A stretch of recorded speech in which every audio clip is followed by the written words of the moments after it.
Hello, everyone, and welcome back to our latest episode of Growing Woman. I am so thrilled to join you again for a wonderful conversation with a wonderful growing woman. My name is Christina Singh, and I'm your host.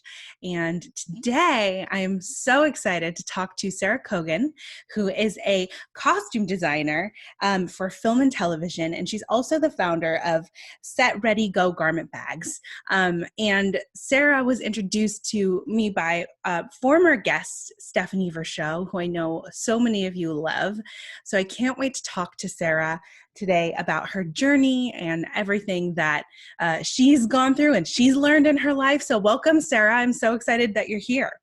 Hi, thanks, Christina. I'm so happy to be here. It's so great. Yeah, so we know each other through Stephanie, and we just met, and she was like, "You guys got to connect," and I'm so thrilled to be doing so. So you are a costume designer. How long have you been in this industry? I would say it's my life's work.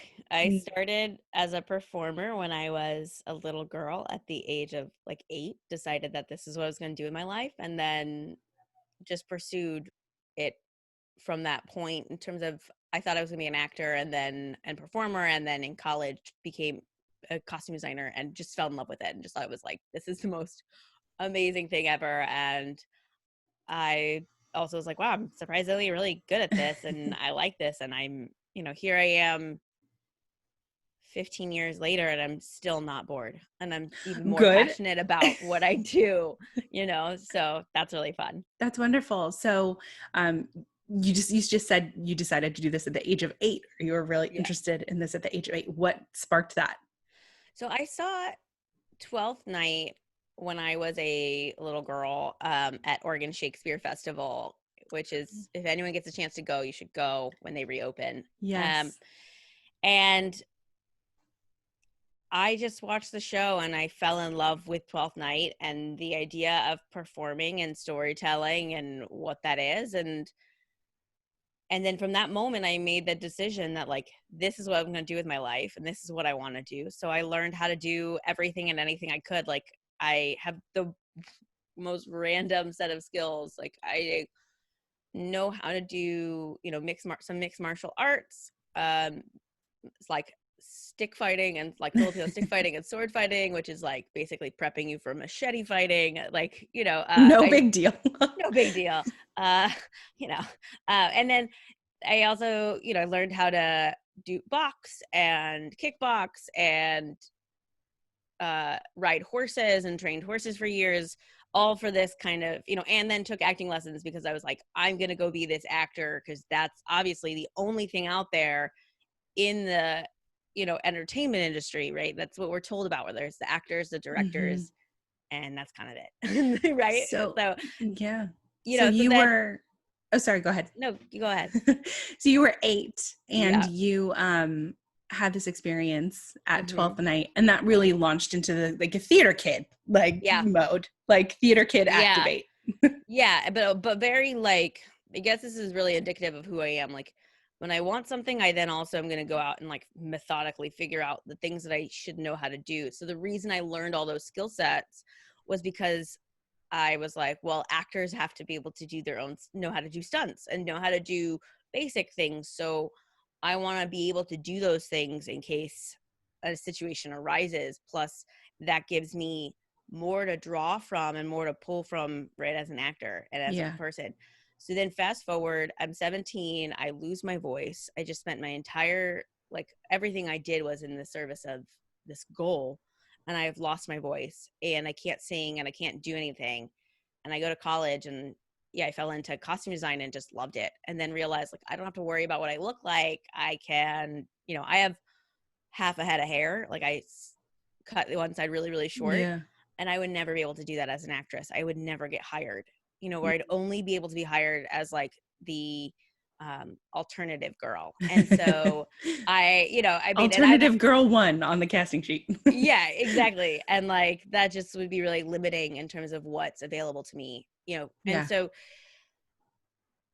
I really love what I do. Like it mixes everything that I loved about acting and then some. So like I get to be a part of the entire world creation instead of just one character. I'm like, I get to have conversations with every actor about their character psychology and why they, and have these very much like actor conversations that I Yeah. love, and then move forward and have it with another person. And then, and get to be a part of really like servicing people's visions and dreams, which is just really kind of fun and Yeah, fantastic. speaking of that, I wanted to ask you as kind of a note when you're talking about trying all these new things and Yeah. engaging in all of these experiences, because you definitely seem like you were a go-getter growing up and you wanted to experience all these things.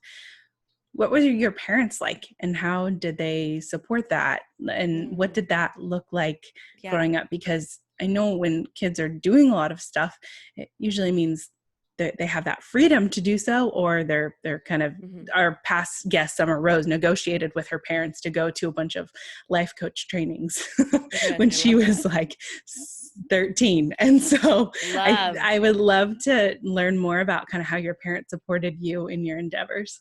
Yeah, my parents are pretty fantastic. I'm really lucky that I have been born to them. They, so as a kid, I mean, my brother and I, for example, are like pretty different. And he needed nudging when he was younger. And I was like, I'm gonna do my own thing. I don't need you to tell me what to do. And so he and I were very much the opposites in that way. And my parents embraced both of us in the way, in that way. Yeah. And so for me, I always wanted to do a lot of things. And I was fortunate that we were in a place where that was affordable. And my mom was willing. I had struggled as a kid when I was in junior high, or not junior high, elementary school. I had to actually leave. I was bullied out of school. Oh, wow. It was pretty bad. It was and so I was bullied out of school and went on to like a homeschool charter school program. So my mom stopped working to take care of me and like take care of that aspect. And so all of these extracurricular activities that I then pursued became a big part of how I socialized with the world. Right. And so also became really important for that reason. So I think that there was also a level of, well, Sarah needs to talk to people. So like, let's make sure she's doing that, so uh, and my parents were really great and really supportive of all this stuff. Yeah. And they really um, stood by me with like all the things I wanted to do. I took singing lessons for years until I lost my voice, and my mom took me everywhere. But then the minute I got my driver's license, my mom was like, wait. I like remember it so clearly because we were driving down, 40, we were driving down 44, which is a freeway in my town. Yeah. Which town is this? I grew up in Redding, California. So Okay. Northern California, it's a small city. And then I lived outside of it. And so, Mm-hmm. so we're driving down and all of a sudden my mom was like, wait, I don't have to take you to the barn for your writing lessons. Like you can drive yourself. Oh, you're going to drive yourself. So can you drop me off at home? Like, bye. I literally had my driver's license 20 minutes. Like, and you're like, peace out. She's like, freedom. Yeah. But I also then, and I tended to be pretty responsible for my own schedule because of being on homeschool. And then because I also wanted to do so many things that once I got my license, I then also was in charge of, just making sure I got everywhere I needed to go on time. Mm. And that was my own responsibility rather than my parents. Yeah, So that's really interesting. uh-huh. That you then had kind of that shift of independence in your life, right when you were able to take yourself to do all these things and you stayed committed to them. Have you always been someone that finishes what they start? For the most part, I think yes. Yeah. I have a hard time with things being incomplete. So uh, I think so. Even if it takes me like a really long time to finish it, it will get done. It's just kind of might not get done as quickly as I'd like. Yeah. you know? Yeah. So you had all these extracurriculars, and I love how it really shaped your social life and your social self and your sense of Yeah. self. And then you went into college and realized, oh, I could do this particular facet. Mm-hmm. When you started learning more about costume design, what were the things that popped up that were so creative and so enthralling for you that you wanted to continue to do it?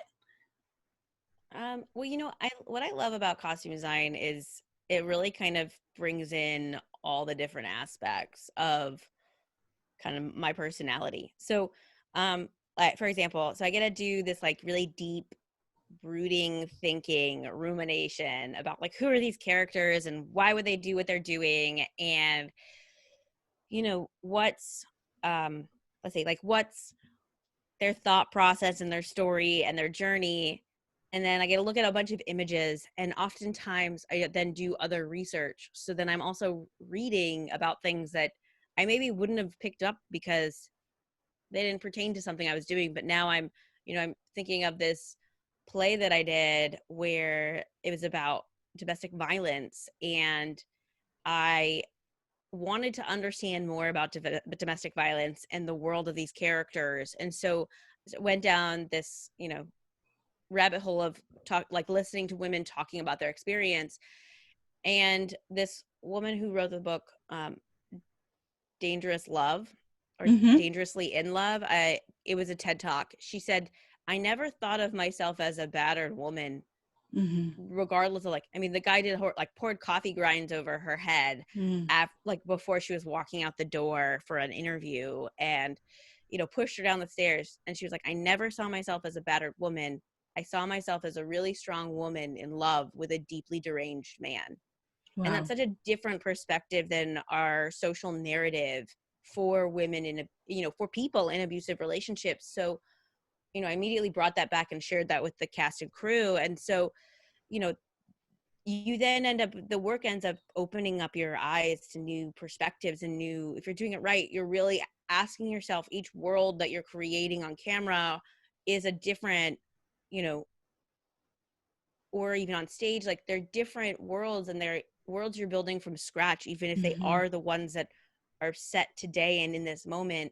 We're building a whole new reality that doesn't exist beforehand. And so I love this conversation that we have with the research process of both the images that we look at, as well as the actual psychology behind it, or if it's a historical piece, the history that goes into it, and understanding why a period is like what it was, and the cultural psychology that went into it versus what we then put on the people, and how those two relate to one another. Yeah. So there's this very much educational learning piece of the design process, and then you go into doing it right, and then there's this creative aspect of then also you know if you're doing renderings and getting to sketch and have renderings, and if you're doing something that's fantasy and sci-fi, kind of letting yourself have this really big play moment with that. Same with anything you can really play with. And then once you've signed off on those designs with the director and the producers, then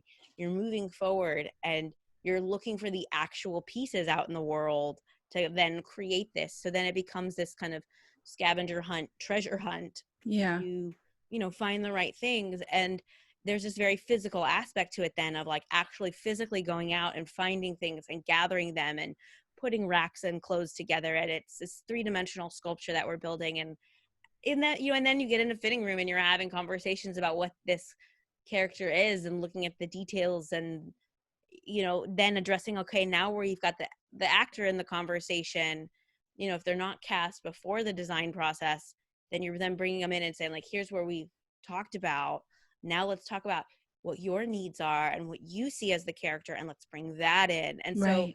it's this wonderful process of thinking and researching, and it can be very expansive, and open up your horizons and your eyes, and very much a process of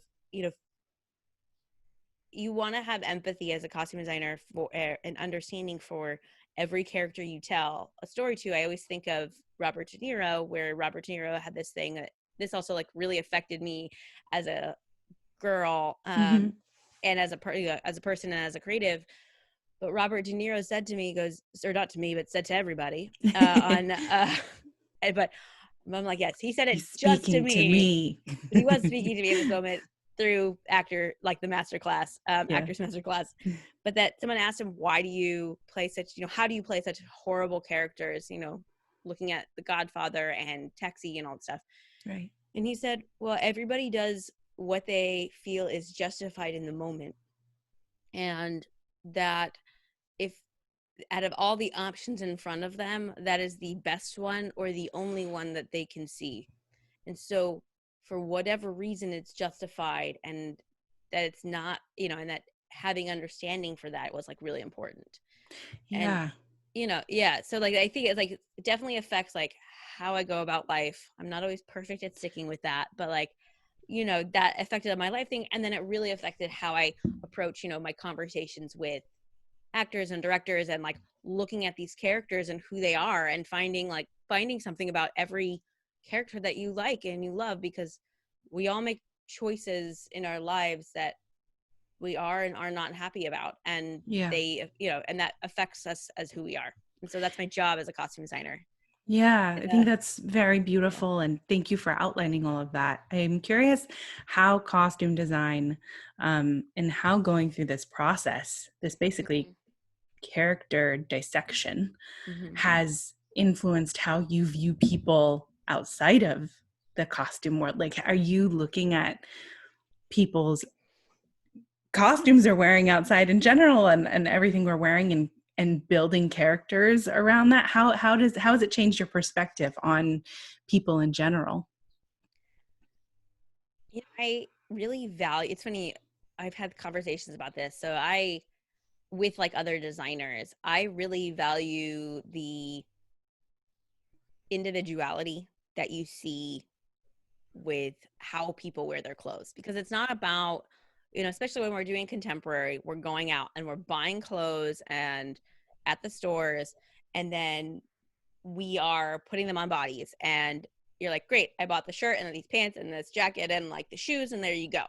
But that's not it. It's also about how we wear them, right? And how we, is the jacket tight around our waist because it's too warm? Is the jacket, just hanging over our shoulders because we couldn't be bothered to, put our arms in it?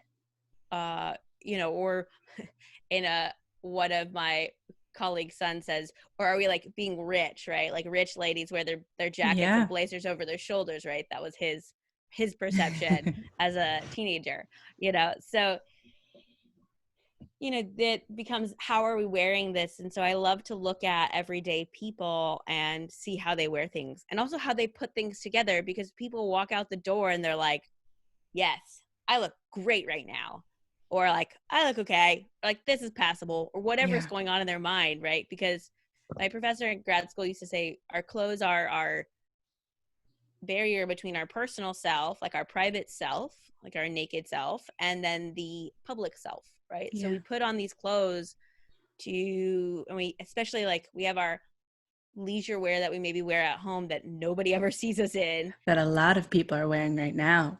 Yeah. And that like, everyone's like, oh shoot, now people are starting to see this. Or we have our, our going out and doing our job and being at work look, or our social looks, Yeah. social clothes. And so, these are all about these kind of avatars and personas that we're putting out in the world. And, as a costume designer, it's my job to help make those instinctual,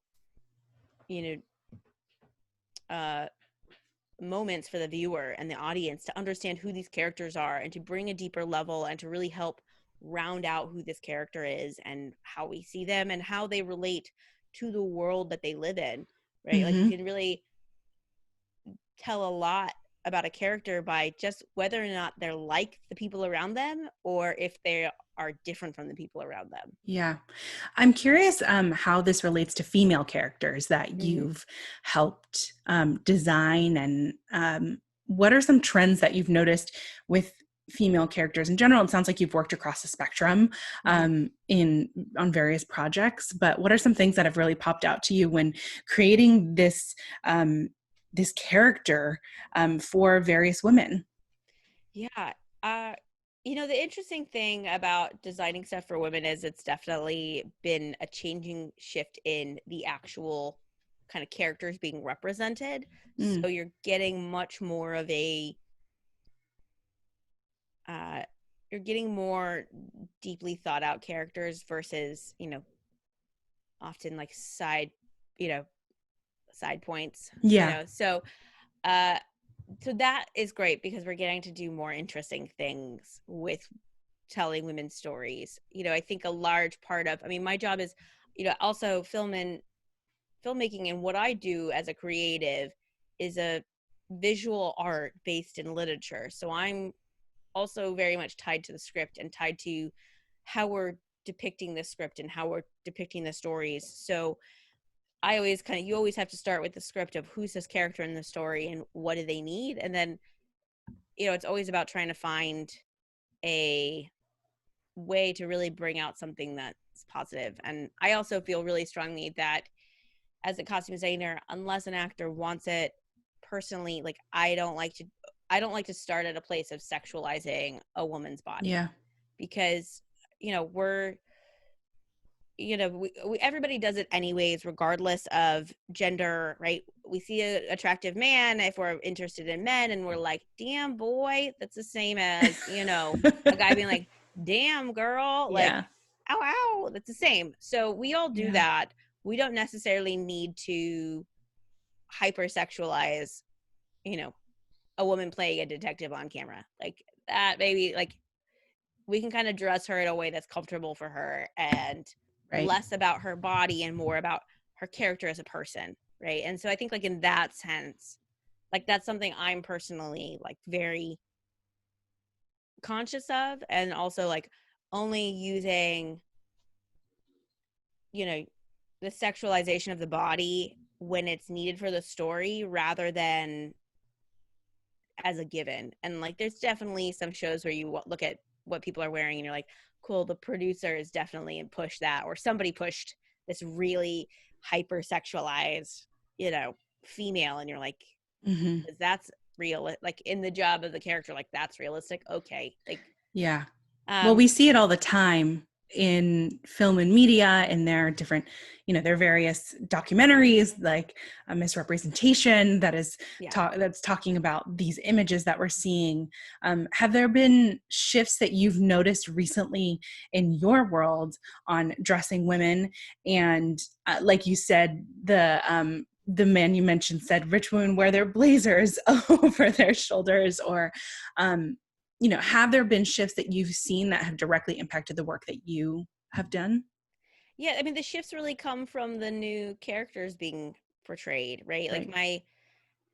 I mean, if there is a housewife written into the script and she's, just a housewife and there for, you know, dialogue and not really there, like there is a plot point in somebody else's story, it's a lot harder for me to, I can do my best to bring out more and make a deeper character with the actor, but the script is written it such where she's a kind of like a whatever character, versus something where, you know, I'm like on Blind Spot. We just did, it's airing now, and Mm-hmm. season 5, and the main characters are all, there's a lot of women that are strong women and they're doing really cool and interesting things, and that we have to show that in the stories of actually who the characters are, but if somebody writes like she's a sexy waitress, like, okay, like that's really more of like the problem starts really with the script there and the stories that we tell, and then Yeah. trying, and again, like I can only address it with how do I make, I like to try to also avoid any sort of like when dealing with the things happening with character and telling stories and telling women's stories and women's perspectives. I do like to come from I do like to avoid archetype, like too many archetypes, right? Yeah. And really make, instead of making characters that are cookie cutter, this is what us, because I think also one of the dangers of costume design is people can rely too heavily on stereotypes and archetypes, and then you become like, this is the cookie cutter of what a farmer looks like and what a doctor looks like and Right. what a scientist looks like, and you then are stripping them of the individuality. And I think that's really important. Like, you could start there and say like, okay, this is what, let's look at photos of doctors at work. Now let's look at these photos and go like, okay, what are the interesting little details that this person wears, right?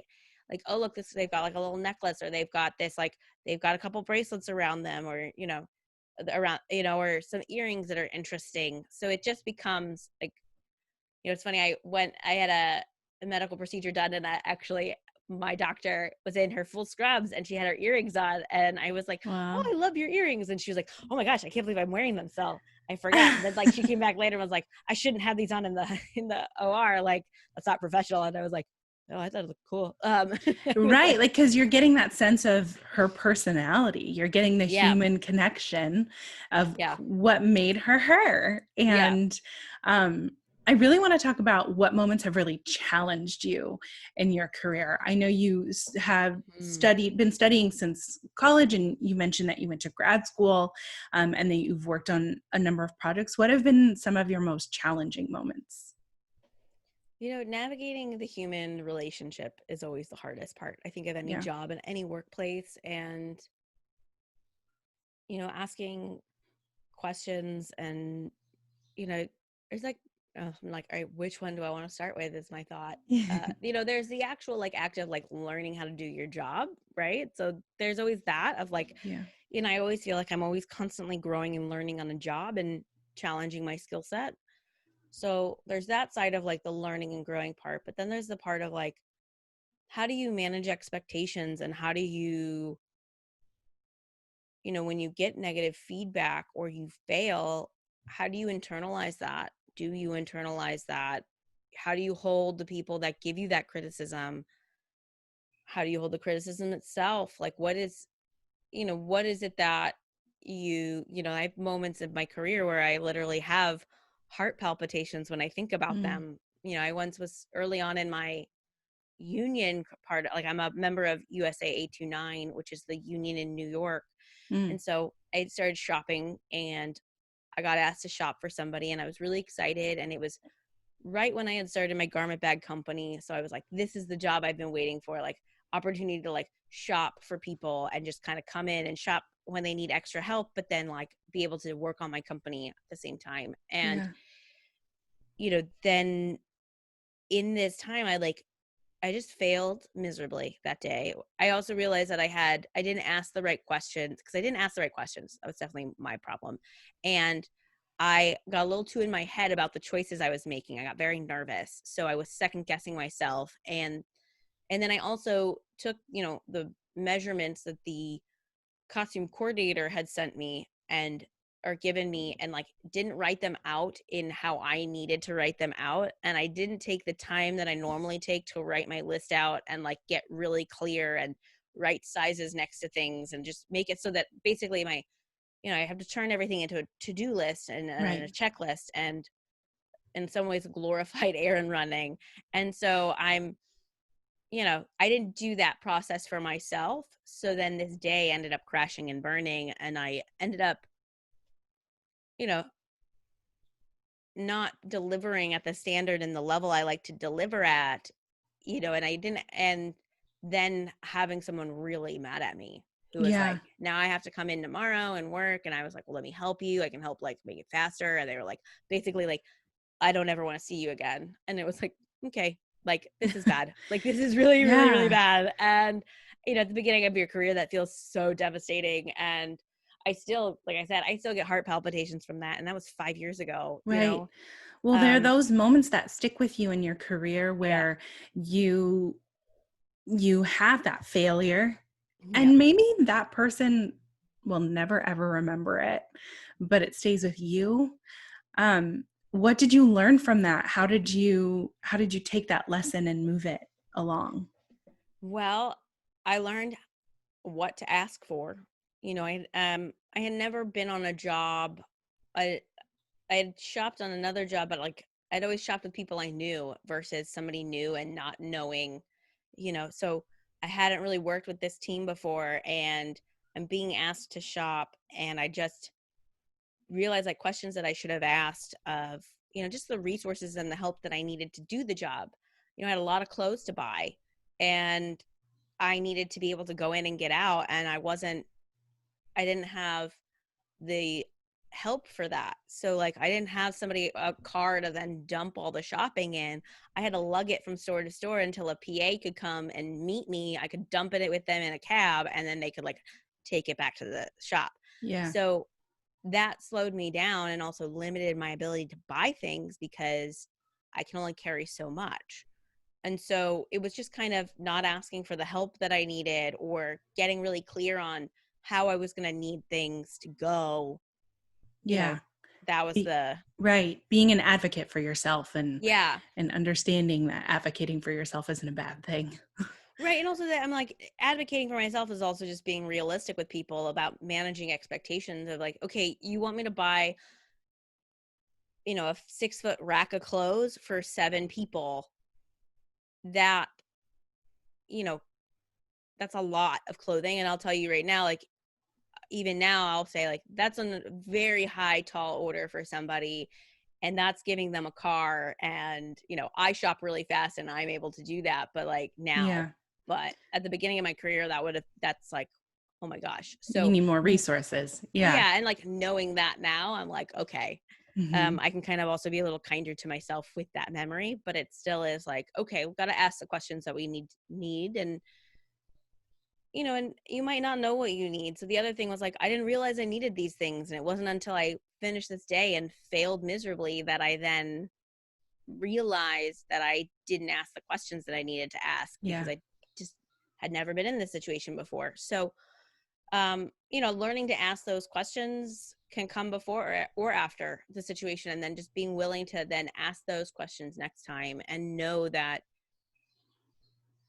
you can handle it better in the future and just take it as a learning moment. Right. I mean, I think what you're also talking about is that failure is necessary and needed and essential in order for you to learn. And it's not always fun, but how would you have known if you didn't know the questions to ask unless you failed? And now you do know, and Yeah. you know how important it is to advocate for yourself.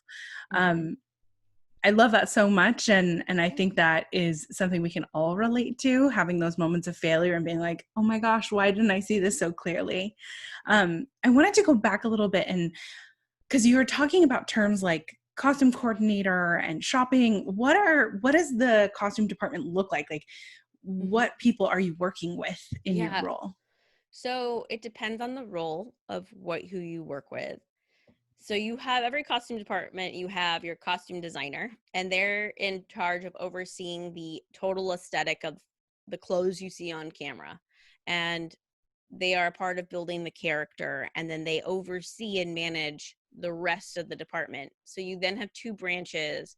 You have the wardrobe department, which is its own department but works underneath the costume designer and like works with the costume designer, and they implement the design on the day.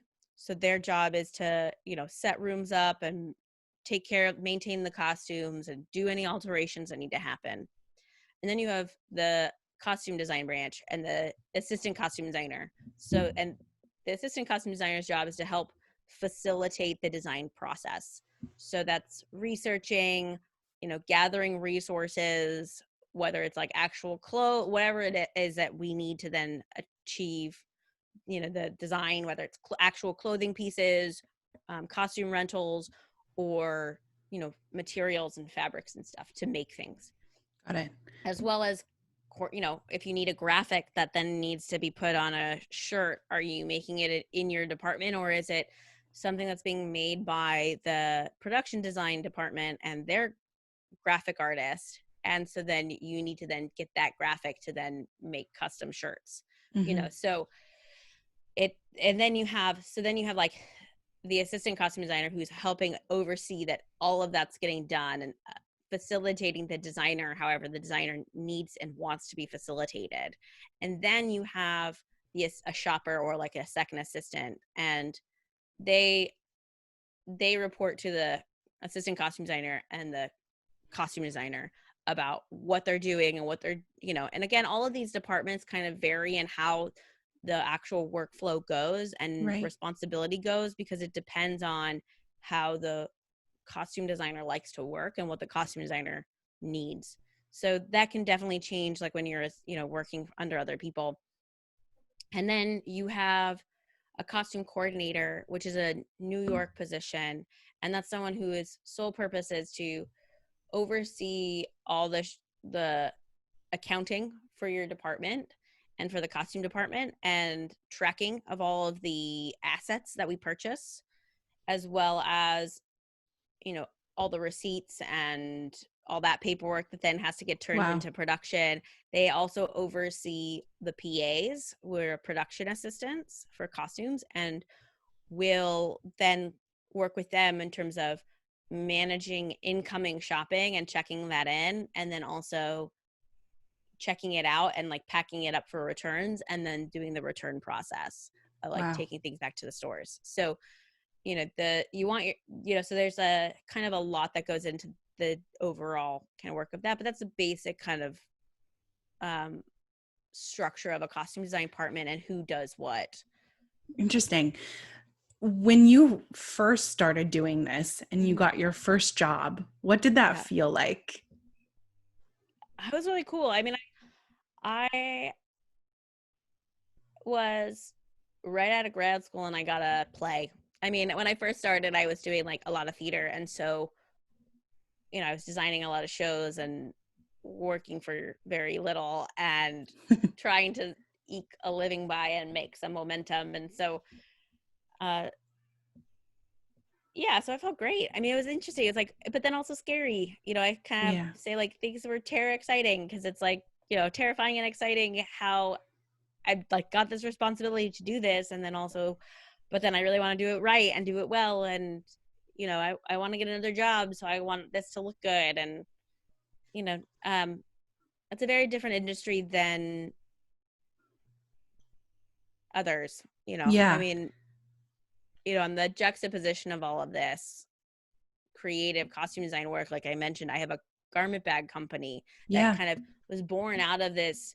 I'm designing all these projects in my living room in Queens at the time, and now Brooklyn, and I am having a hard time keeping everything organized and wanting it to be easy to see and like to be able to see the everything, you know, the entire outfits come together as I'm buying the jewelry and buying the shoes and doing the fittings, and then, you know, not being able to see things because it was all super squished in my apartment, and bags of stuff being left behind because they didn't fit into the garment bag, or they've got, you know, somebody forgot to put them in to like what, you know, these garment bags that are out there, and they're all in like Ziploc baggies, and you kind of like have to use Ziploc baggies with like your jewelry in it, and you pin it to things. And so I just found it very hard to navigate and to see what I was doing because things would be jumbled at the bottom of all these different bags.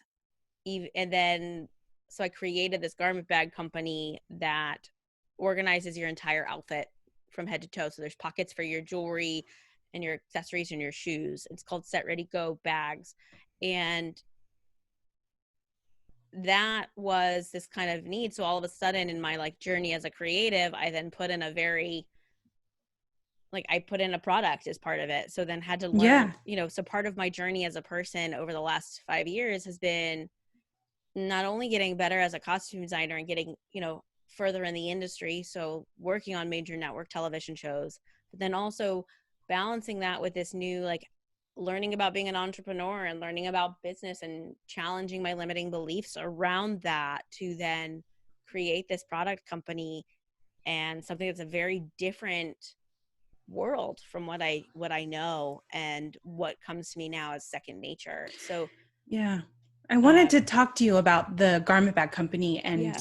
I know that you're saying it spurred out of this frustration Yeah. of not having resources that you Yeah. need, and that you needed throughout your career. Um, when you started working on this, what did that look like? And what does that look like now as you're moving forward? When I started working on Set Ready, I mean I made like the original prototypes in my living room by myself out of Yeah. PVC that I like, you know, vinyl that I had bought in the garment district. And you know, I was just kind of figuring things out and then running around asking questions and getting feedback. And you know, and I think like one of the things that's great about being a costume designer is I'm very used to people telling me that they don't like something, you know, and that Mm, something doesn't work for them, and not taking it personally. You know, I don't really, I never really care if you like what I do. I care whether it does its job. I Right. care whether it functions or not for the story. And if it doesn't function for the story, sometimes I get a little exasperated because I'm like, oh my God, I don't have time for this. But then at the end of the day, like, it's about whether or not it works. So when it Yeah. comes to doing product design and creating and like, you know, and also like this entrepreneurial lifestyle of like, well, I don't know when I'm going to get paid next. It's like, well, I already don't know when I'm going to get paid next. And I'm already used to being told things don't work and having to fix them and change things last second. So all of those things were already a part of my life. So what became really hard is, how do you go into manufacturing? How do you Mm-hmm. find a good manufacturer? And that is, when you're creating a product, the most important part of your product is who's your manufacturer, what's your relationship like with them, and what's the price point? Because if the price point's too high, it doesn't matter how great your product is, you can't sell it at a marketable price. Yeah. How did And you tackle those issues? I feel like we're still working on it. We got hit pretty badly with um the tariffs, the new trade Mm. tariffs. So, you know, we kind of fell in on the products that got like a 25% tax increase. So Wow. then that had to translate to my customer, which then also, because there's just no way that I can stay open, but then that also means that all of my wholesale had to stop because I Right. can't afford to really do any more wholesale. So, you know, that's like, and you know, we had gotten, you know, I've been in a couple major retailers, and that's devastating to be told Yeah. like, oh my God, I just got it, you know, this store can't take us on right now because our price point's too high. And until I can knock down $10 from my actual costs so that I can actually do this and do better than break even, then like I can't sell. So Yeah. it's still a tackle, and like, we're a small company and I'm doing this on the side because I also realized I started Set Ready as in service of my in service of my costume design career. Like, this is my life's passion. I love what I do. I started Yeah. a podcast, like you mentioned, like about it, like, called Designing the Void, and I like to talk about film design. So I talk with other people about, like, it's my life's passion that like gets me excited and makes me super stoked. So I never wanted to leave the industry to make a product, and it's definitely an industry where you walk away, it gets a lot harder. Doesn't matter what's on your resume. If you take a break from it, it gets really hard to get hired again. Yeah. So I know that I don't want to walk away from this industry for that reason, as well as, um, you know, so that means that then Set Ready's a side project, and kind of coming to terms with that has also been a part of the journey of like, okay, this isn't paying off in the way I thought, but I've learned a lot as a person, and you know, I'm not giving up, because I think probably going back to like what we were talking about before, like, I don't like incompletion. I like things to be completed. So Yeah. I'm not complete with this yet. So until I'm complete with this, I don't think I'll stop. I was gonna say it's related to that incompletion, and then also when you have failures that pop up, or moments of failure, Yeah. or times that you encounter a disappointment, just like you mentioned when you were having that shopping experience, you did not know the questions to ask, you did not know that this was the way to prepare for this. So when you're starting your own venture and you're starting your own garment bag company, and Set Ready Go is happening, and you're faced with all of these tariffs and wholesale disruptions, I do think that's a complete reflection of what you've been talking about, you know, previously, Mm-hmm. that how do you know until you take action, until you do it? I'm curious, were you afraid to take action in starting your own company? I mean, you've been in this costume design world for so Mm-hmm. long, and you decided to create a solution. Was there a moment of fear, and how did you break through that, if there was? Yeah. So, such a good question. I, there's, so I'm kind of the person who's like, I just kind of go like, I'm gonna do this thing and I'm gonna jump right into doing it. And then I'm like, oh my God, what did I do? Totally. I totally I get wasn't that. thinking about this. But so I tend to kind of be that kind of person. But that being said, like I have, I mean, like I've had to deal with a lot of crazy stuff since I started this company. Like I had a manufacturer who tried to scam me out of $250,000 and Oh like, God. that would have destroyed me. And so I'm so lucky that that didn't happen. And, I then had to push reset on everything. And Yeah. then, and I think that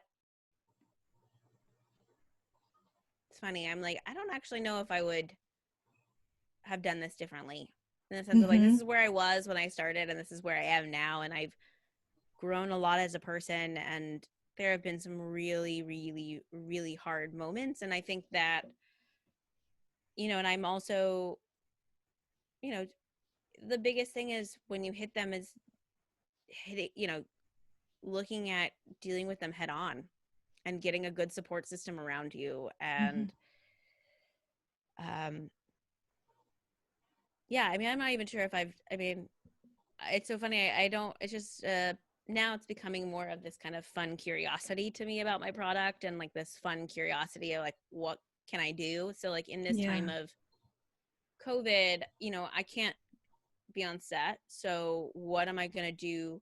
I can't do a photo shoot. It's not safe.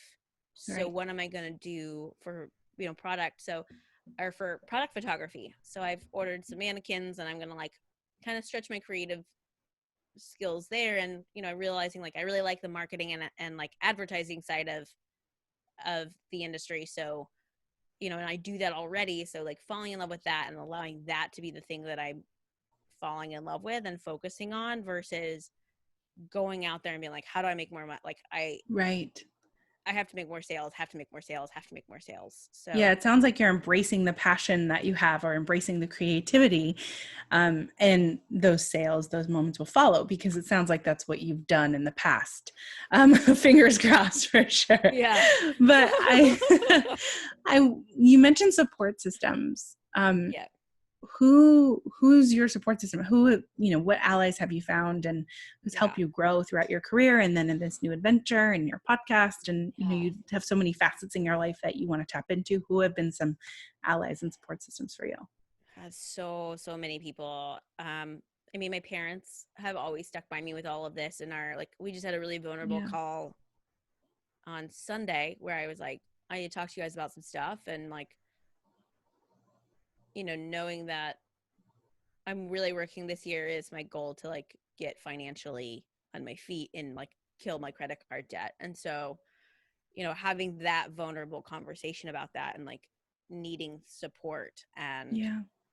you know, looking at what that could be. So, having those kind of like, so they've been fantastic.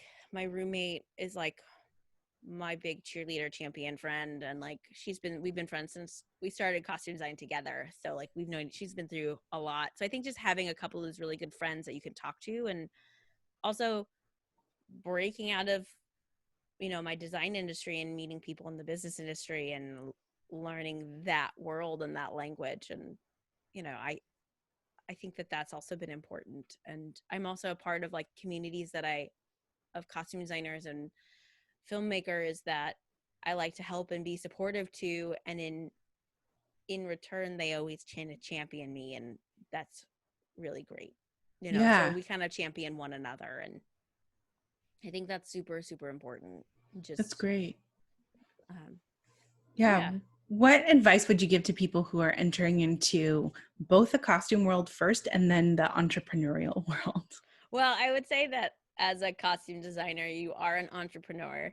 So you have to really think about your work as a business because nobody else will. It is a hired position, but also you are in charge of the trajectory of your career and your role in that, just like you are when you're an entrepreneur, right? You're in charge of where you go with what you do. And I think that I mean, it's funny. My advice always tends to be more like reach out to the people that you want to talk to. Like the one thing I am really grateful for is, I mean, it's interesting, like being able to say that I got my garment bags, were sold in the Container Store. So Yeah. being able to say like that and then like having that in my back pocket and I go like, well, and like knowing that like I work at network television, I like, great, I can kind of like talk about these things. Like I built myself to this place that now has given me confidence that I can then say to people, well, these things are working or these things are, this is why I can have a little confidence in myself. When you're starting out, that's hard. And I think that it's cultivating it. And even then, like, I don't necessarily know. I think confidence changes also and be aware of Yeah. that, right? Like when you start out, it's I'm not sure if I'm confident about this because I don't know, I'm new to this or, I don't know, I feel like I'm not really answering the question. No, you definitely are. You're talking about how um, you have to be of both mindsets of, okay, go, go, go. And also learn as much as you can at the same Yeah. time and build that confidence. Um, you know, it sounds like you have built your confidence throughout time and you've had that broken at times as well. And obviously you have a lot of confidence in your company that you've created and all of these different facets of your life. Where has your personal confidence come from and how has that built upon itself? It is still building. My Great. confidence is still building. Um, I mean, so some of this like stuff talking about the vulnerability around money and stuff, like, and I loved your conversation by the way with Nina about vulnerability. I thought that was super important. So Thank if you. anyone hasn't listened to that, they should definitely go back and listen to that. Thank you. You're welcome. I,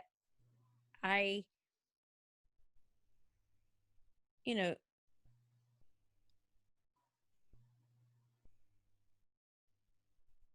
I think that kind of cultivating all this stuff, like I said, it's a process. And there are certain things that I'm like, I know that oh, did I lose you? No, I'm here. Oh, weird. I'm Okay. just listening. Uh, sorry, the screen I don't know what happened. I lost you. So sorry. Oh, okay. So cultivating confidence. It's one of those things where, I mean, I'm working on it daily and about different things, Yeah. right? So now I'm pushing to go to another level and telling myself that I can get there, or like looking at the financial side of things and being like, I realize I have no confidence, right? Like there's this whole story that I've always been around of like, I'm a creative artist and I make no money and nobody wants to pay me. And like, there's this whole cultural aspect in the creative world that like everybody's trying to take advantage of me and nobody wants to pay me. And there is that out there for sure. But I also think like, you know, we, we also make these stories that perpetuate it, and Yeah. we accept jobs for less than we're worth because we accept this idea of, you know, nobody wants to pay me and they're not going to pay me.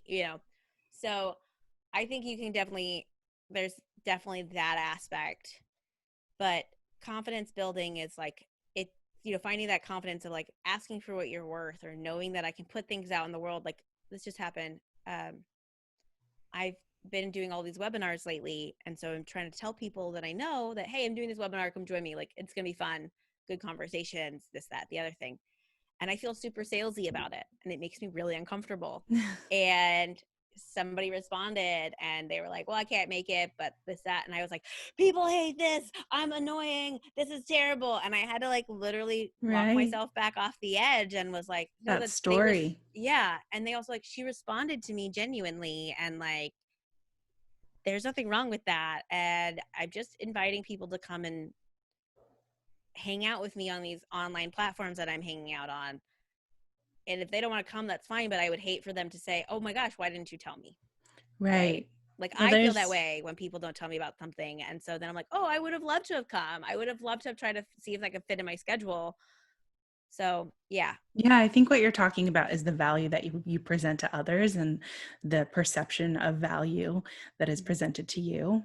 I mean, there have been so many moments where I've invited people to something and I'm like, well, they think I'm selling them something. And it's genuinely because I want them to learn and I want them to have this resource. Yeah. And um, having the confidence to know that that's perfectly fine and you're not thinking about, you're not creating the story in your brain about what they're thinking about you, taps so deeply into that vulnerability Hmm. and the story of vulnerability that we're saying in our minds. And you're talking about those vulnerable conversations that you're having around finances.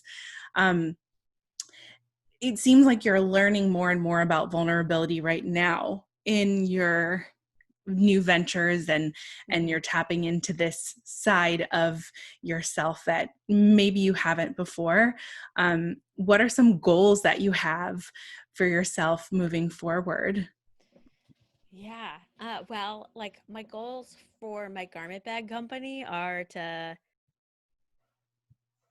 have content for every day for this year. Yeah, like Yeah, that is my like current goal is like building out that content and marketing, the media platform for that. And then hopefully getting more sales through that, but also, and, and Set Ready being it's an independent entity. I've been really, I think it's kind of amazing. I very rarely do you hear people like my life passion pays for this entrepreneurial, like very like businessy thing that I started. yeah. Like my work as an artist pays for this business thing. And that to me is kind of amusing. Like most people are like, I do business so that I can then go do my Yes. artsy thing. And I'm like, no, no, I do so, that's kind of interesting. And so, it's about kind of getting set ready for me. Like my goal is like getting set ready so it's serving itself rather than me having to serve it. And then also like my goals as a designer this year to push myself are to pay off my credit card debt that I put into my garment bag company and into my Yeah. career, and pay off the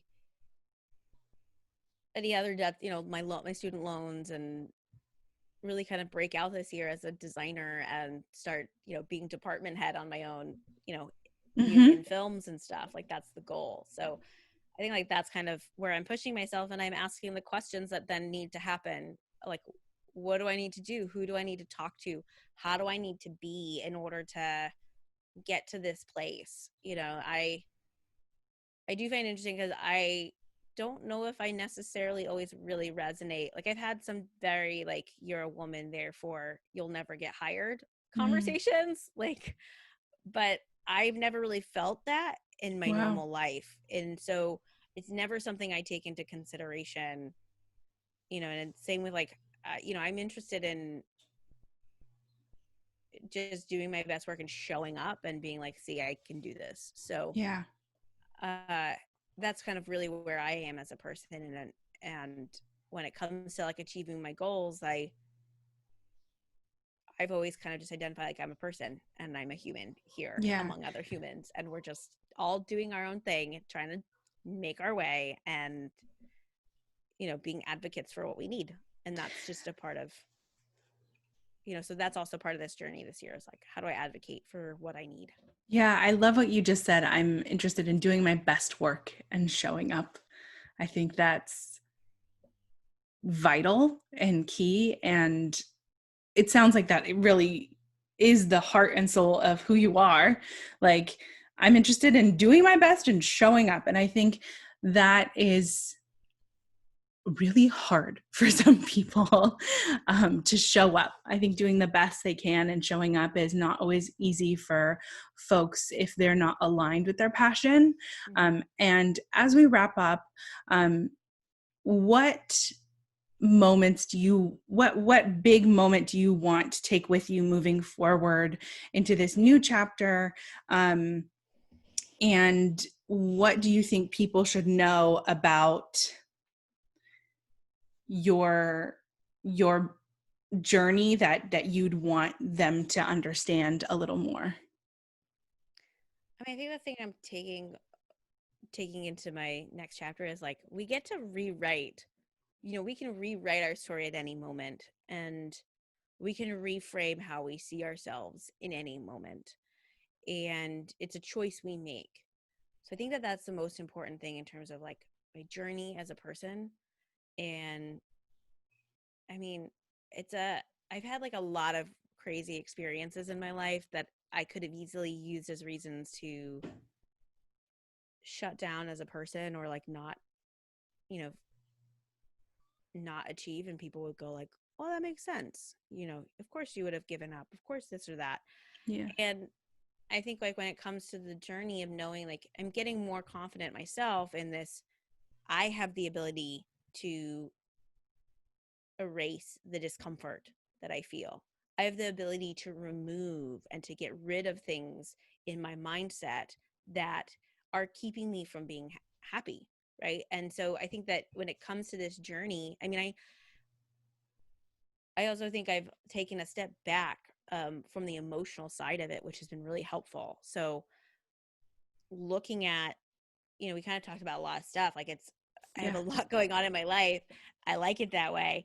But like there were a lot of ups and downs in these really big emotional situations that have occurred, of like with the garment bag company, of like the manufacturer that tried to, scam me out of a bunch of money. Like that was devastating. I lost my manufacturer. I have no company now. What do I Yeah. do? And now the Container Store is calling me. What do I do? I can't sell them anything. So, you know, that is, like all of these emotions, and then just being able to step back from them and just go, okay, I don't have to let this carry on with me for the future. And I can address these emotions from more of a, viewer's perspective, and know that I can then get rid of and rewrite any of them as they come along that don't sit with me, that Right. are like that are.